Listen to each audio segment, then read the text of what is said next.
High powered action పరీక్షల్లో సంస్కరణ కోసం ఉన్నత స్థాయి టాస్క్ ఫోర్స్ ప్రధాని మోడీ ఇన్ఫోసిస్ సహ వ్యవస్థాపకుడు నందన్ నీలేకర్ నేతృత్వంలో ఏర్పాటు అన్నటువంటిది హైలైట్ చేశారు.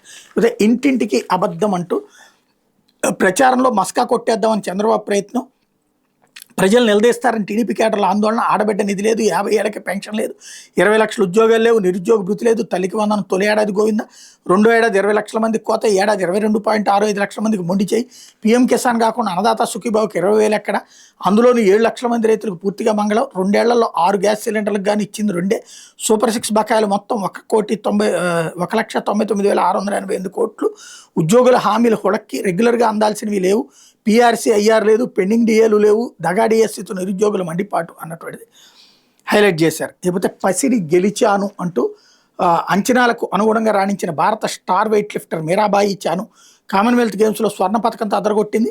గ్లాస్టోలో జరిగినటువంటి మహిళల వెయిట్ లిఫ్టింగ్ 48 కేజీల విభాగంలో మీరాబాయి చాను విజేతగా నిలిచింది. మణిపూర్కి చెందిన 31 ఏళ్ల మీరాబాయి మొత్తం 190 కేజీల స్నాచ్లో 85 ప్లస్ క్లీన్ అండ్ జర్క్లో 105 బరువెత్తి అగ్రస్థానంలో సంపాదించింది అన్నటువంటిది హైలైట్ చేశారు.